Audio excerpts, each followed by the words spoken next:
This is your World War III update. I need to get this information out there. This is an urgent warning to anybody with exposure to the U.S. equity markets. And I guess just the markets in general, because as goes the United States, so goes the world. You need to be incredibly vigilant this week, okay? We are seeing the perfect set of conditions for the mother of all economic crashes.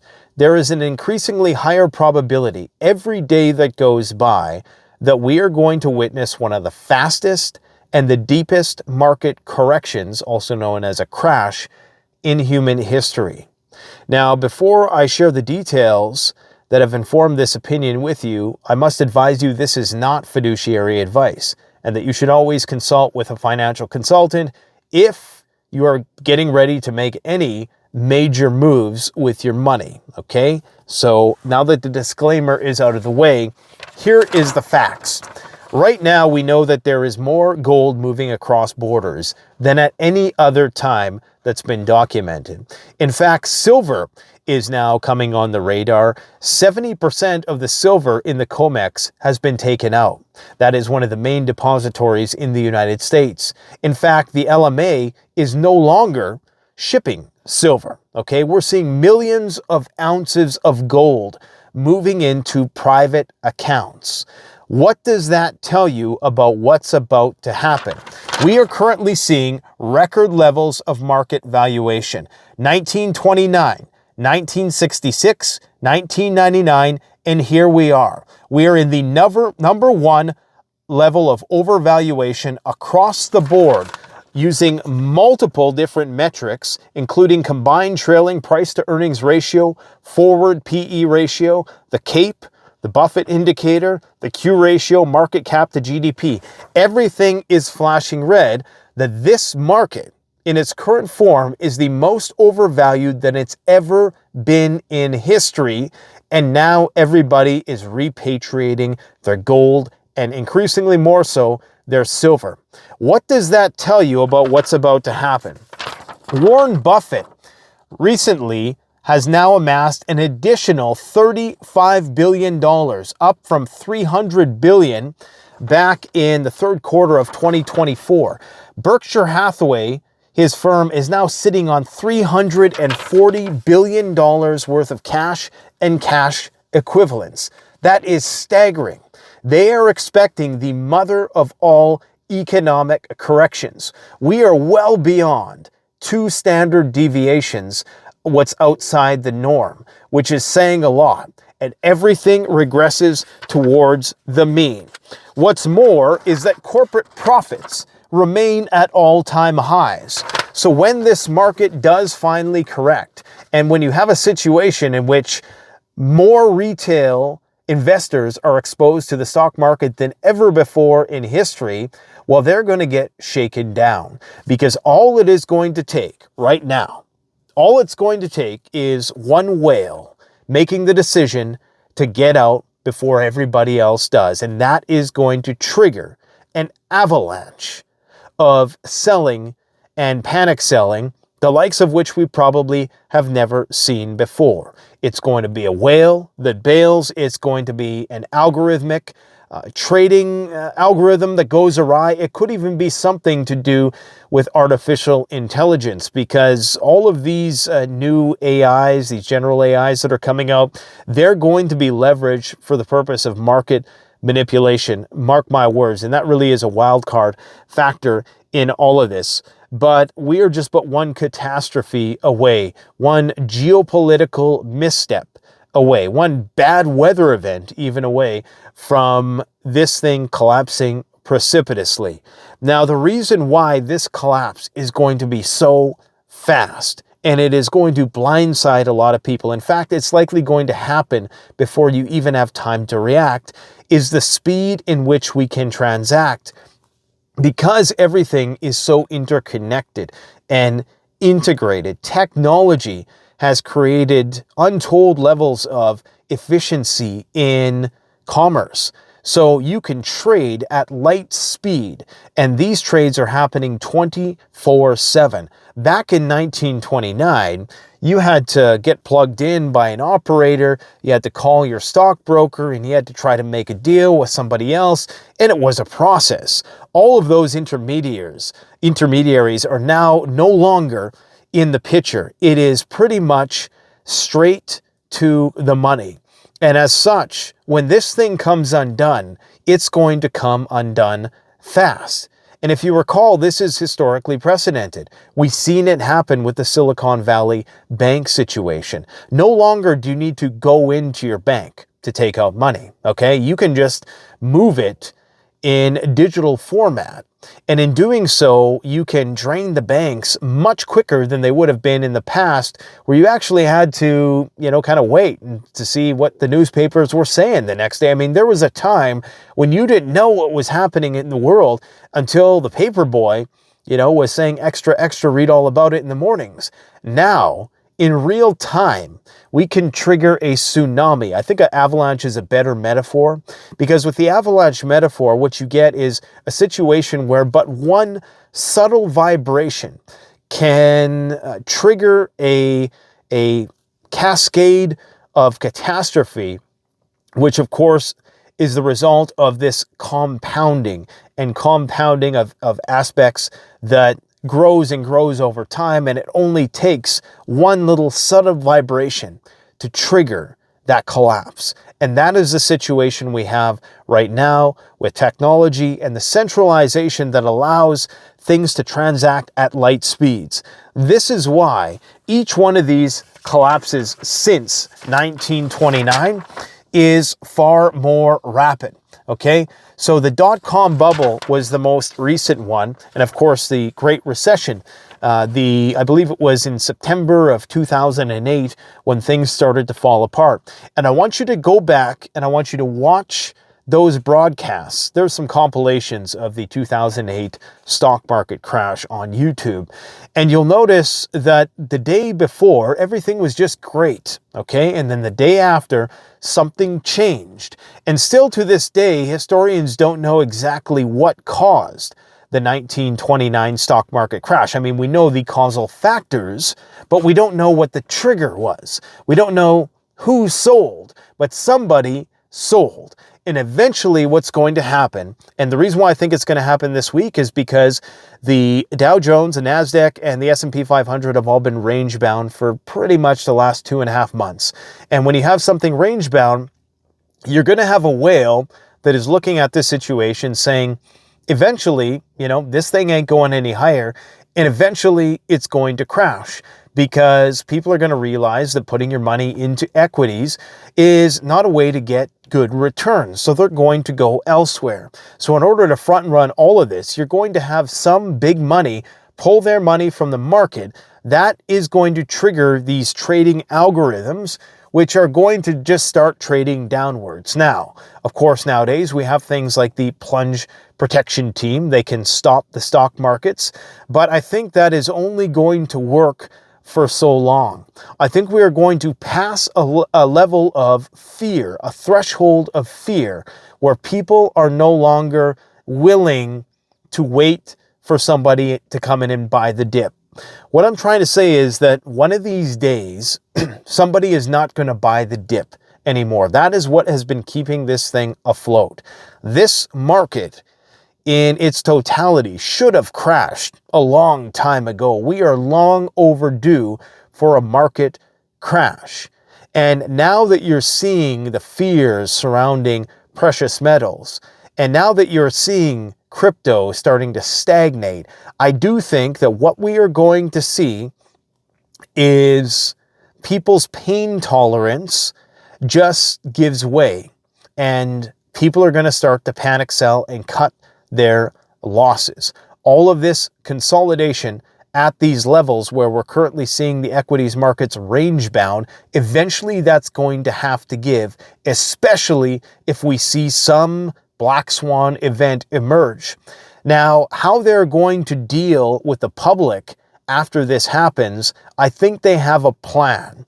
And I think part of that plan is all about this declassification scheme that we're seeing with the Trump administration, how they're going to talk about JFK. They're going to talk about things like Epstein and P. Diddy and Fort Knox and UFOs, and they're trying to check off every box. But this is all a diversionary tactic, this treasure trove of conspiracy trinkets. They're going to bestow upon the masses in a very curated, nothing burger redacted form, mind you, unless they want to weaponize it, and that's what they'll probably do with the Epstein stuff. They're going to weaponize it with anybody who doesn't play ball. If essentially they're going to blackmail people with it, which is what the purpose of the Epstein documents always was to blackmail. So this is to kind of make sure that everybody plays ball. But while we are entering this collapse, they're going to throw us some bones to show us that they're still sticking it to the establishment. Because understand that the people who are going to be impacted by this stock market crash, the ones who are not the mega ideologues, who are willing to make a sacrifice. And indeed, I think a lot of people are willing to make a sacrifice, but once people start seeing their 401ks and their portfolios plummeting 10%, 20%, 50%. In some cases, we're going to see 90% corrections on some of these trades. That's when people are going to start to lose it, okay? And in order to appease those people and make them think that this sacrifice is worthwhile and placate that populist sentiment, they're going to have to release some secrets. And that is why they've created that branch of government that is going to be bestowing these secrets upon the population. Again, nothing significant is going to come of this. Nothing that is going to be threatening to the establishment is going to emerge. This is going to be instrumental for mitigating this collapse and mitigating the public panic that ensues. And I mean, everything from the Bitcoin Strategic Reserve, the Sovereign Wealth Fund, everything that you can imagine under the sun, from Bigfoot and the Loch Ness Monster, they're going to come out and they're going to say, hey, we're don't worry, we're killing the deep state. We're making sure everything is taken care of, because people are going to start to riot, especially when they realize that corporate profits remain at all-time highs, okay? So as we enter the age of automation and AI, corporate profits sky high. You have Amazon replacing Walmart. Amazon has 1.5 million employees. Walmart has about 1 million. Those Walmarts also have externality effects where they elevate all of the other little shops around them. So you have a gas station, you have a restaurant, and that sounds crazy to say because we all know that Walmart basically killed mom and pop shops across North America.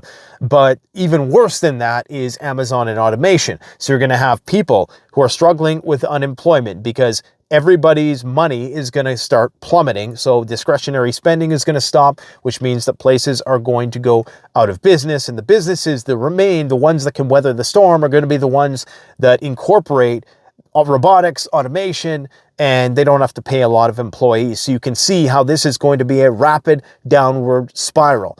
Understand that never before in history have you been able to move money as fast as you can right now. So there's nothing like a digital bank run. I mean, a physical bank run is one thing, but imagine it digitally. Now you compound social media on top of that, and how fast the message can spread. Viral isn't even the right word to describe it at this point. Information can spread so fast at this point in time. False information at that. And that false information, even later if disproven, can lead to a situation where the markets start to bleed out and you're not able to mitigate that problem. So you have all of these centralizing factors and the technology that are accelerating the potential for the next market crash, which we know market is at all-time highs. And the speed of transacting is also at all-time highs. What do you think is going to happen when a black swan arises? Whatever that might be. Maybe, Trump and Putin, things don't go so well. Maybe something starts in the South China Sea. Maybe something starts with Iran. Pick your place on the map. Maybe there's a cyber attack. Maybe there's a terrorist attack. Maybe there's political unrest that causes a lot of this foreign investment that's been propping up the US dollar for the last 10 years that causes them to start to sell. Okay, one of these days, guys, and I have a feeling that it's going to be this week because everything seems to be converging right now. You have gold about to hit 3,000. You have the depositories being emptied. You have markets screaming at all-time highs, range-bound. You have Buffett all in on cash. You have the deficit still running at all-time highs, despite the best efforts, if you can call them that, of Doge. Some people might say they're illegitimate. I'll say it doesn't matter because they're not going to be able to balance the budget. And moreover, what they're going to do as a last-ditch Hail Mary, if the plunge protection fails and all else fails, and if they can't convince the Fed to lower rates, they are going to issue a dividend, which will really just be a stimulus, okay? Because they haven't balanced the budget. Anytime they say dividend, they mean stimulus unless you have a balanced budget. Until you have a balanced budget, when the government gives you money, they're not giving you real money. They're giving you more debt. And that is going to contribute to the inflation problem, but it will placate people temporarily. Even though a few months down the road, when everything is, who knows, 20, 30, 50% more expensive, especially for those essential commodities that you need in order to survive, that is when things are going to take a turn for the worse. And you could see how this feedback loop of bad news could easily be the undoing of the US dollar and the US stock market.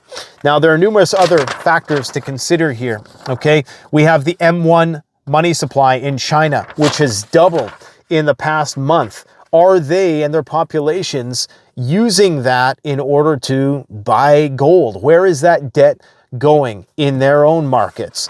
For another perspective, this is the S&P 500. Okay, that was the .com. That was 2008. And here we are today. Anybody in their right mind of sound judgment at this point in time, this is why Warren Buffett's cash pile matches it, okay? Look at those two things. The Oracle of Omaha knows what he's doing. There's a reason why his cash pile is the highest it's ever been, while the markets are as overvalued as they've ever been. This is not rocket science. Every day now, we are on borrowed time with these markets. And I just have a bad feeling that it's going to start this week. There's going to be some piece of news that comes out, or it's just going to be unknown origins as to how it all started, just like it was in 1929. Now, I'm assuming that the establishment, or obviously the people who did it, know what started it. Somebody who was very wealthy pulled their money out of the stock market, and that just led to a sell-off. And unless you have somebody like Warren Buffett to come in there and buy the dip and keep it at a level, keep the bleeding to a minimum, then you're going to see this thing bleed out. Now, Warren Buffett is a man of good scruples, so I could see him probably doing something like that. I could see him, or, perhaps if not the plunge protection, some oligarchs maybe coming together to try to stop the bleed. But this is also something that extends beyond the borders of the United States. So, Buffett always says, always bet on America, but you now have BRICS nations who are increasingly moving towards looking at their own currencies and their own international reserve currency, which will likely be pegged to gold, okay? We have free cash flow yield at its lowest in the past 20 years, since the dot-com bubble essentially. So that means that companies don't have any excess money to play with at this point in time. Swiss gold exports are at an all-time high. You have NASDAQ US market cap surging to 142% of the US money supply in 2024, which is a historic high. The last time was in the year 2000 with the dot-com bubble. And this is not a political statement. This is just a correlation worth knowing that all of the major crashes that I just mentioned, many of them happened under Hoover, Nixon, Bush, all Republicans, and I've long since speculated that they're going to crash this market on Trump's watch. Okay? And just a reminder of what the debt is right now. That's the debt. It's been growing, and the dollar debasement has, of course, responded accordingly. Right now, the deficit is sky high. That's this color here. And then this is the actual U.S. incomes, which is down. So the debt is bigger. The deficit is increasing. The income is actually down, and they're talking about tax cuts, okay? It's very likely not going to happen, and if it does happen, then you can expect that this is why they want to raise the debt ceiling.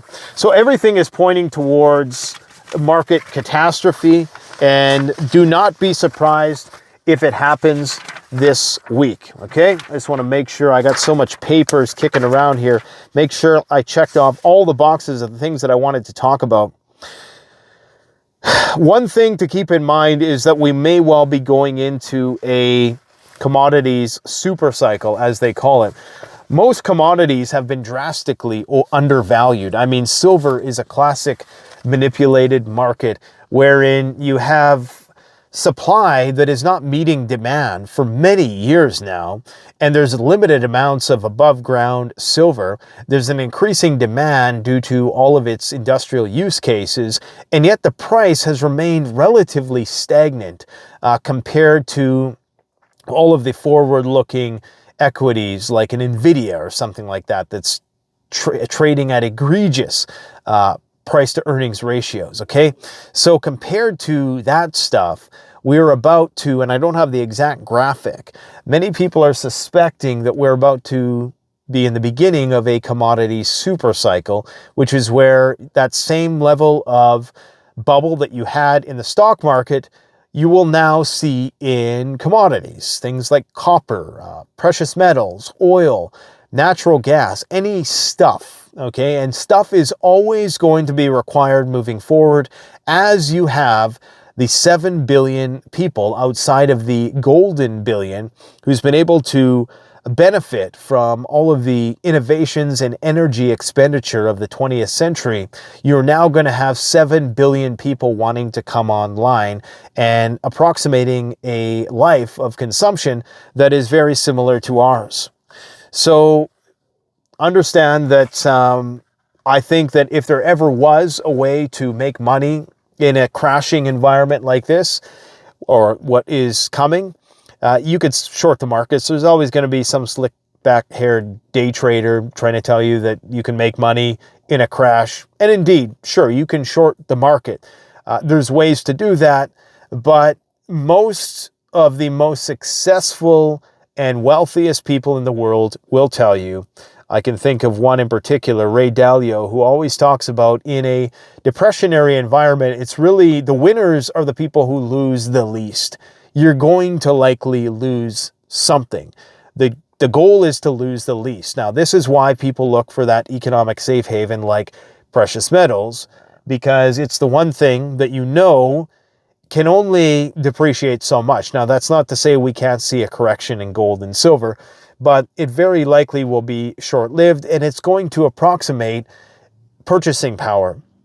So the purchasing power of 1 ounce gold coin has always been and will always be the same.